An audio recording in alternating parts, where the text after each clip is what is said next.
Welcome, everybody, to the final edition of the Joe Lee podcast for the NFL season 2021 to 2022. As always, I am your host, Joseph, and as always, accompanying me is my co-host. Hey, how's it going, everyone? We're back. We couldn't record last week because we're awfully busy, but we're back to do a wrap up for, pretty much post Super Bowl. And so, Joseph, I like your dad's reaction because you post something on Twitter, right? We post something on Twitter, yes, and then your dad looks super relaxed. I was like, I love it. I've never seen a man so calm in my life. Yeah, I'm gonna play the video right now. Hi, Dad. This is for the Joe Lee podcast. How are you feeling about today's game? Today's game is only going in one direction, and that's victory for the Los Angeles Rams. Woo! Ma, after losing last week, or 2 weeks ago, I'm sorry. Hey, the Chargers didn't make the playoffs, okay? So at least you guys got that far. How are you feeling about today's game? I'm happy for your dad because he's mine.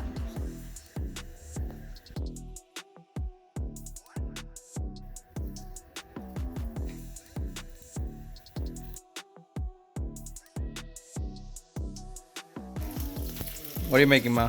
Farofa. No, in English. Farofa? It's for the channel. Oh, yeah, I guess it's true. So farofa is like a Brazilian dish, right? Yes. Oh. But you accompany it with meat or rice or anything that you want to eat with.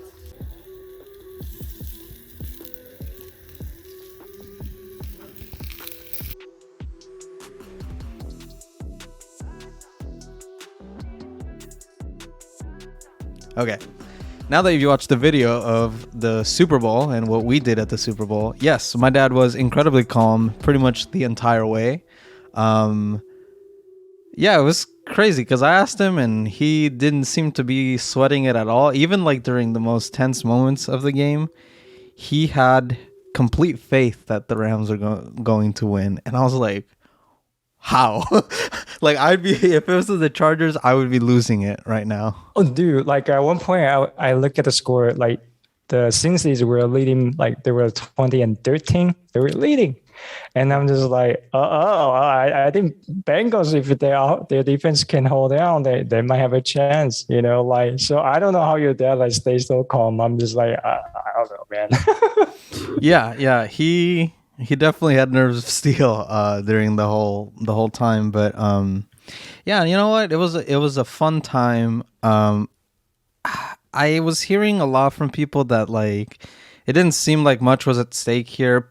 A lot of people were happy with either team winning, and I gotta admit, like certain parts it felt like that because I was still pretty nervous because I wanted the Rams to win, obviously, but I could see how other people, like, even, like, deep down, I was like, if Cincy wins, like, it's not that big of a deal, at least to me, because, like, at least it's, like, a new, like, city winning the Super Bowl, or it's, like, Joe Burrow winning, so it wouldn't be, like, heart-crushing if the Rams didn't win, but I really wanted the Rams to win still. Just because like it's family and you support family and stuff like that. As you can see, I'm wearing the LA Rams t-shirt that my dad gave me. So yeah, we had a good time, and just the tension for the game was not quite there. And I think part of it is like there's no one to root against. In this game, like there's no Tom Brady, there's no Big Ben to root against, there's no like big dynasty per se, so it was like two relatively like I guess Super Bowl poor organizations. I mean, the Rams have won, but that was the St. Louis Rams, so 0-0 for each of these cities for Super Bowls at least. Yeah, I think it's quite interesting because like I wasn't able to watch the whole game. I watched like first 6 or 7 minutes and then had to go somewhere. But I didn't feel like that enthusiasm from people. Like maybe if I were in LA, then maybe I'll feel the same way. But I was like, it's totally fine. Like either team, if like Rams win, I will be super happy for them because they literally go all in. They went all in. this season they say like, look, we acquire this player, we require another player. The goal is to win a Super Bowl. And they did it. Like they literally didn't have any like first round pick till 2024. No, So LA has proved that you don't need a stellar first round pick to win the Super Bowl. You just need to learn how to do free agency really well, which they did. They did. They did free agency very good. I mean, the first thing was like Stafford, and everyone's thinking, "Oh, that's not a good idea," or it was like up in the air because they didn't know who to prove, and then how he would prove himself. And so, I mean, things turned out perfectly for the Rams. And again, this shows you don't need the draft to, for your rebuild. There's enough people in the NFL to rebuild the team. So it was quite interesting. On the other hand, if the Bengals would have won it, we would probably be saying the opposite. Like, Joe Burrow is the number one pick sent from heaven for the Bengals, and he was the one who caused them to win. Yeah, no, we're probably gonna say, oh, is he gonna be the next Patrick Mahomes or something like that? Like, because the whole thing started like when Mahomes beat the Niners, when the Chiefs beat the Niners, that's when they start playing really well. Like. The following season, they were good too. Like the Chiefs were good, and then I'll be like, yeah. And then I had this feeling that if the Bengals actually won it, if they had won, then maybe people are gonna be like, oh yeah, Joe Burrow probably will be like Mahomes-like or something, next season or something. Yeah, it's interesting because Burrow really showed up for this game. And, it showed pretty much in how he played the first 3 quarters. There was a part where he got kind of injured. He got his, leg caught between another player's leg, and, it bent in a weird way. But he went back out there and he continued playing the game. But he didn't play like he was playing in the first 3 quarters. Yeah. And a lot of people were pointing out that might have been the moment where the game kind of shifted from the Rams trailing to them overtaking, because they couldn't do anything on offense for a really long time, the Rams. And then once they were stopping Burrow, there was several windows of opportunity, and one of those they found a way to regain the lead. But super interesting. If you look at the scores, the first quarter, it was 7 Los Angeles Rams, 3 Cincinnati, and it was mostly a defensive game. Then it was a 7 score and a 6 score by LA. So, they're still going, they're both pretty mano. And then the third quarter, Los Angeles Rams only get 3 points on one of their drives. And the Cincinnati Bengals actually get 10 points on the third quarter. And then in the final quarter, and this is after the injury, it's Los Angeles Rams 7 and Cincinnati 0. So it was a pretty back and forth game. Yes, just to confirm, Los Angeles scored first, then Cincinnati with the field goal. Los Angeles responds with a touchdown, and then Cincinnati responds with another touchdown. So actually the Rams were leading into the half.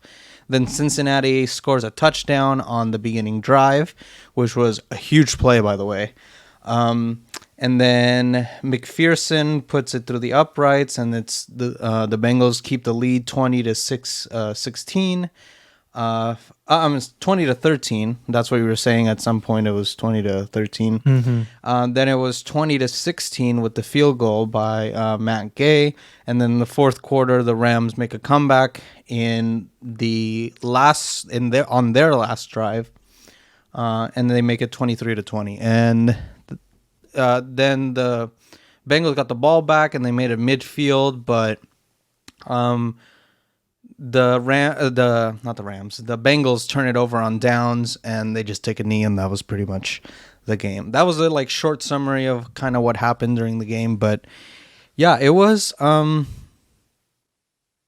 despite it being slow, I felt like it was just the right amount of offense and defense. It was very good game.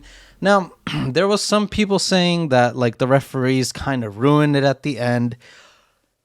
I don't know. I'm biased because obviously I was rooting for the Rams. So like to me, like it was great. Like, and maybe I saw them as pass interferences and other people didn't. It's gonna be hard to change my opinion. It's gonna be hard for me to change anyone else's opinion. So we'll just leave it at that. The one call that was definitely wrong was the no pass interference on, was it Cooper Kupp? Or it was one of the Rams receivers. But basically he blatantly face masked him, and like during like a interview or press conference with the like referees or something like that, they were asking them about like the no call on the pass interference, and they were literally showing the video where like he grabs the face mask and then he yanks on it, and then he like the receiver turns his head, but then on the referee is saying, well, he grabbed his face mask, but there was not enough turnage of the head to call it pass interference or face masking. And I'm like, no, dude, like just say you made a mistake. Like it would be far easier if you said, you know, we made a mistake than saying, oh, because of this technical reason. Like, dude, come on. No, but I understand why they had to say that, because if they actually made a mistake, then what do? You can't go back and replay that game, you know? So Right. But at the end of the day, there were two like big pass interference like calls. This not T Higgins. This the T Higgins pass, like, or was it the second touchdown? I can't remember, but it was for one of the touchdowns, and that was really the reason why the Bengals were in this to begin with. I mean, I'm not going to speculate what would have happened if, you know, they would have called it or whatever, but yeah, it really is like just like mind-boggling to me, like that people are complaining about these two. Like there's games where we gotten like at least 5 to 7 pass interference calls. So I'm just happy that there were only like 2. So like I guess 3, because they called 2 at the end. Mm-hmm. I'm just happy that we didn't get a bunch of like ref ball in the Super Bowl. Oh yeah, we will go crazy. I'm pretty sure that the fans will go crazy. Like we'll go crazy. And it's like, funny when like everyone's watching, like they try to keep the flags down to a minimum because it would ruin the game. But when it's during the season and, you know, only the hardcore fans of those like teams are watching, like, just throw a bunch of flags everywhere. Yeah. Like, really? Like you can't just do this all year. Like we don't need 5,000 flags the whole year. Yeah, no calls at about the end Cowboys. Of the year. Well, I just think I couldn't help but think about the Cowboys. They keep getting called for holding. It was hilarious. Yeah, especially like as we got closer to the AFC and the NFC Championship and the Super Bowl, like there was hardly any calls. So yeah, there were a lot at the beginning of the playoffs, right? Yeah, because not a lot of people are watching, or like it's the following week when people like when the rest of the nation who's like mildly interested in football start coming in, and then they start watching, then they'll tone down the flags because it's good for business. But when when it's a weird game between like the Chargers and I don't know some other small like the Colts or something like that, then throw every flag possible. Like so stupid. That's funny. I wonder if the ref can consider like, well, I didn't see there's a penalty. Sorry, I didn't see it. That would be really funny. We're like, oh, my eyelines are not there. There's like a rumor going around that like refs are encouraged to throw flags even if they're not 100% sure of if there was a call there or not. And I'm like, that's so dumb. That's so dumb, dude. I think that it was just there for like entertainment purpose to create some kind of drama, you know? Yeah. Maybe. That was funny. It's funny because like the scriptwriter memes are becoming like more and more prevalent, like the NFL's rigged or whatever. And I guess if you showed anyone else like the final drive, I guess sure it would look pretty blatant that they were throwing those flags. could win. Yeah, but I wonder if like one day if the NFL will turn into like there's some things that about the code is kind of like scripted, like I don't know. Like not saying that the teams will agree with it, but maybe it will become something kind of like interesting more towards the more like entertainment purpose. I don't know. I doubt it, but I'm just like a possibility, right? I doubt it. I doubt it too. Yeah, I doubt it. Do I think that the NFL has like, not prejudice, but like preferences on who they want to win?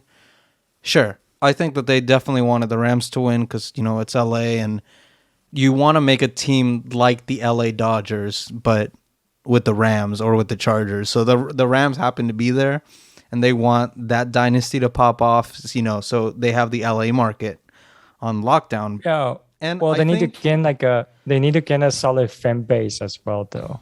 So winning a Super Bowl definitely will help. And you were asking me, do you think that there's going to be like more LA Rams fans if they win the Super Bowl, which they did? I think so. I think there's going to be a lot more bandwagon fans next year, especially if they keep majority of the players signed, which is a possibility. Right. So if but what about?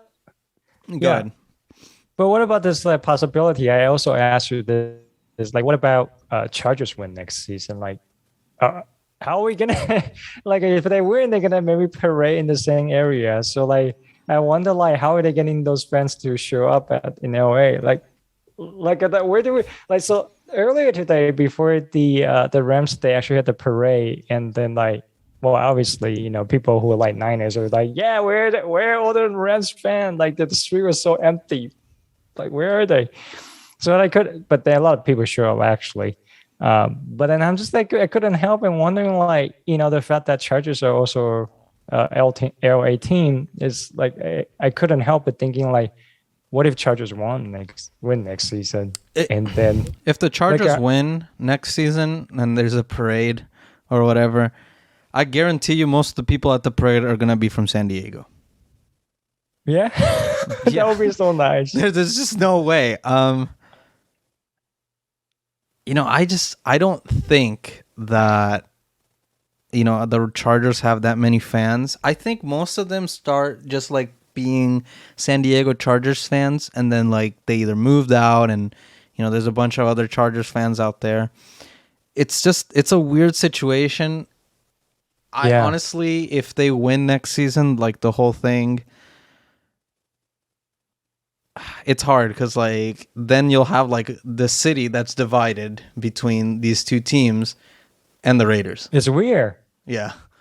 Yeah, it's weird. It's almost like the Lakers and the Clippers, or the Dodgers and Angels. Like Angels is not even in LA; they're in Anaheim. I feel like it's a worse situation than that because at least like the Lakers are like a kind of they needed to be a dynasty in order to like get this big like following by everyone, while the Rams are not a LA dynasty. They have one Super Bowl now. If the Chargers win next year, they will still not be a dynasty, and the Chargers will not be a dynasty either. It'll just be one Super Bowl that they won, unless the Chargers or the Rams go like back to back to back to back. Which I think is very difficult to repeat. No, it's extremely like when I was hearing, it's super difficult. Yeah. When I was hearing Tom Grossi talk about it, he was saying like how the year that the Packers won it, they were barely like building the team. And they were saying, oh, well, the following years, the teams are going to be better, which, stats-wise, they were better. And then they never made it back. And I'm like, dude, like part of getting to Super Bowl and winning has a lot to do with luck. Oh, yeah, totally. That's how I feel. Like, look, so the Rams did a really good job, but I'm just thinking about that late third quarter when the Niners against the Rams, they were leading. I'm just like, you're kidding me, right? If we could like hold down and then we actually won, we would be in the Super Bowl. So like a lot of that, it really has to do with luck. I just feel like repeating a title is very challenging. It's very difficult. You're hoping that your quarterback is healthy. You're hoping that your players are healthy. They're ready to go. Nobody gets hurt during the game. But yeah, I think it's very challenging. I also feel like there's just so much talent now in the NFL. Like, it's crazy to think about it, but like, you have Josh Allen, you have Joe Burrow, you have Justin Herbert, you have, even though I'm saying Carson Wentz, part of the Indianapolis Colts, like, he's talented at the end of the day. You have Baker Mayfield, who is not the greatest, but he's pretty consistent. Like, you have guys that are top tier that make other guys that are good look, mid. But those guys are still good. Like, you could still win games with those guys against the top tier teams, because it's not all about, quarterbacks per se, but there's still like really talented rosters in the NFL. And, that applies to the AFC with the young guys and the NFC with some of the old guys. Obviously, the NFC was, like, as we saw during the season, a little more talented. But, like, I feel like it's kind of like sometimes, like, a certain conference is more stacked than the other. So I don't know if, like, it's going to keep going like that for a while. But, I certainly hope that in one of these years, the Chargers can win one. Yeah, I think in our lifetime, maybe. Yeah. Yeah. So to answer your question about, like, what if the Chargers win next year, or what if the Rams win next year? Like, it's inconclusive, because the fan base is really split up between LA, which I believe occupies 1/4 of the fan base of NFL. 1/4 is the Chargers, and then half of it is the Raiders. Yeah, I feel like LA is like new, like they're, I think NFL is trying to establish like some fan base in LA. I feel like LA is mostly known for people rooting for, like, watching baseball, basketball, and not so much about football. So I think they're trying to, like, establish like some territory there. Yeah. Honestly, like, if they really wanted to have LA be a huge market, they should have never sent two teams out here. I think the Rams are a perfect fit for LA. I don't think the Chargers are. They should have either stayed in San Diego or moved somewhere else. I actually think San Diego is pretty nice, though. Even though San Diego's nice. It's just the ownership style that Dean Spanos wanted to run in San Diego is not the right one. So, yeah. I don't want to get into, like, the whole Dean Spanos thing right now, but that's kind of like the reason why. Just don't have two NFL teams in the same city. Yeah. But let me get to these statistics, because they were interesting. So Matthew Stafford completed 26 passes out of his 40 attempts, which seems pretty mid, but there was a lot of defense during this game. Bengals defense really stepped up and was able to stop Stafford in the third quarter, only, like, allowing them to score 3 points. Then he had 283 yards, which, on the surface level seems pretty, like, low, considering most of the year a lot of QBs have been going 300 yards. But you also have to remember that when it's like NFL, like, championships or the Super Bowl, teams tend to play more conservatively. Like, you saw a lot of the run game here with Cam Akers, and there was not a lot of yards, which we'll get to in a little bit. He threw for 3 touchdown passes, I believe. All of those? Oh, no. 2 to Cooper Kupp and 1 to Odell Beckham Jr., who went down with injury. And he had 2 interceptions, which were not, like... Well, one of them was, like, a weird, like, throw, because he threw it downfield, and he made it, like, super obvious that he was throwing it to that guy.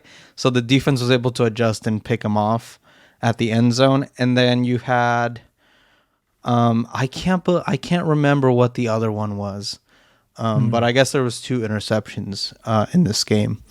And then you have Joe Burrow. He was 22 of 33. That was a better percentage, but compared to Stafford, he didn't have to throw as many. So if he threw as many as Stafford, they'd probably be around the same range.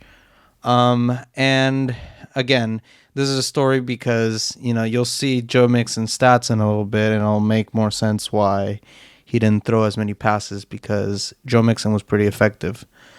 Then he had 1 touchdown pass, and that is it for the stats. Then for rushing yards, we have Cam Akers, 13 carries for 21 yards, which is that's not a lot. really bad. Yeah. Really bad. And not something you want to do in the Super Bowl, especially because the calling is more conservative. So 21 yards is pretty bad. A lot of running backs have more rushing yards during Super Bowls or NFL or NFC championships, because the play calling is, they like to keep it on the ground. Now, Joe Mixon's kind of different. He had 15 carries for 72 yards. This doesn't seem impressive at first, but considering how good both the defenses were throughout the game, 72 yards is pretty good. Then we had the receiving yards. We had Cooper Kupp with 8 receptions for 92 yards. Not the usual Cooper Kupp 120, 150 yards. Again, because play calling is far more conservative. But, impressive nonetheless, because 92 yards is nothing to scoff about. Usually most receivers average 100 yards per game. Then he had 2 touchdowns. One was the game-winning touchdown. And that's about it. I was surprised that they didn't target Cooper Kupp more, but I guess they didn't want to get in the the mode of throwing to him by default every time, because then that would make the play calling super obvious. Then for the Bengals side, we have T. Higgins, surprisingly not Jamar Chase with the most receptions. So T. Higgins had 4 receptions for 100 yards. So more yards because of a 70-yard pass by Joe Burrow. And then he had 2 touchdowns.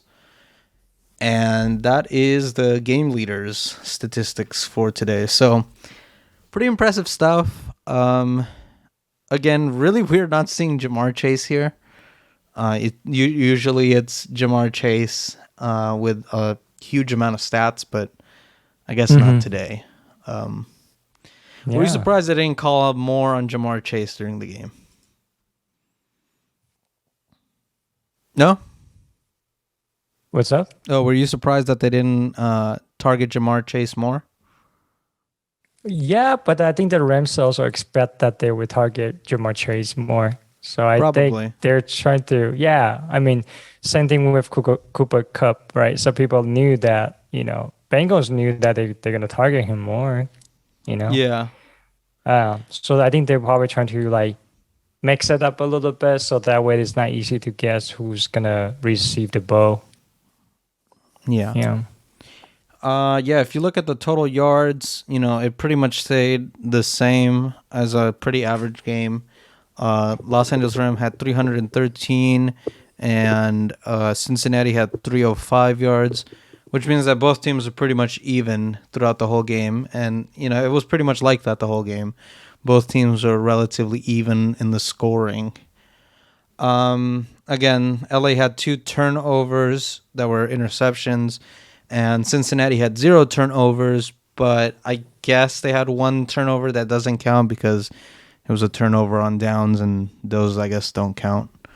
Time of possession is pretty much split down the middle, 30 minutes and 47 seconds for the Rams and 29 minutes and 13 seconds for the Bengals. On first down, LA was more effective by 3 plays, so 18 to 15. And we have some attendance statistics, I guess. So the attendance capacity is 71,500, and it was at 98% capacity, which is the most that LA has ever been at for a football game, which is crazy to think of. They make a lot of money that day. Yes, they did. Beer Tons was of money. $15. I was That's just so like, dumb. but like $15 or $70, whatever you call it. Dog, I'm for just like, $15, you could buy a 6-pack of any beer you want. yeah, and you could get super drunk. Like this one cup. No, you probably not, probably you like probably have to Bud go Light or back and something wait like in that. line to get another one. By the time you're really enjoying it, you probably spend about $100 on beers. Dude, I was gonna say, imagine spending $100 on beer. No, but before that, you probably spend like thousands of dollars. Oh to no just no no! get in. I think the lowest the tickets got were Mm. 4,000, 5,000. So Man. I know it's probably That's for a the lot. worst seats in the house too. Oh yeah, you probably sit all the way up there, and Yeah. it's just like, oh my goodness. That's why I would never go to a football game if like the ticket was under 100, or even under 200. I probably wouldn't go because they're probably bad seats. Yeah, like every time when you want to sit like closer to the field, you actually have to pay more than 100, like couple hundreds or 300. Yeah. Yeah. Okay, well, we tried talking about as much as we could. Unfortunately, this is only one game, and our opinions only go so far. As far as I guess one game. We want to thank everyone who really came out this season and showed us support. I mean, you guys are watching because I see it would only be 2 views a video if no one was watching, but we at least get like 9 views per video. So we want to thank all the I can't do arithmetic. All the 7 viewers who watch us on a weekly basis. We do really appreciate everyone coming out and supporting. We are still definitely gonna have some more NFL content for you guys. It just might be coming slower, especially with like news. Like next week we have another video about the coaching and other like free agency related news, and we'll talk about that. But yeah, this was the final episode of the 2021-2022 season, and it was a great ride. I can't wait to do it again next September. Yeah, we'll Lee, see. you got Hopefully any next closing season will be words? more interesting. Yeah. Any closing words? No, I just hope that like the next season, I think it's gonna be a lot of fun. Like, hey, let's hope that a lot of players will stay healthy. Let's make it more competitive, so that way we don't have to be like get upset, be like, okay, you know what, the season's over. That's how I feel. Like I feel midway through, I'm just like, you know what, the season's over for us, and no, So yeah, like thanks guys for watching. I really appreciate it. Okay. All right. Yeah, make sure to like the video, subscribe. I have an AEW review going up tomorrow. And yesterday I posted a video about breaking wrestling news. If you're into wrestling, you know how big of news this is. Cody Rhodes leaving All Elite Wrestling, rumors about him joining WWE. So if you're interested in any of those things, make sure to subscribe and check out those videos on yesterday's videos and Friday's videos, or tomorrow by the time you're seeing this. So one last time, for Joseph Yanez, this is my co-host Lee. We will see you next week. Yeah.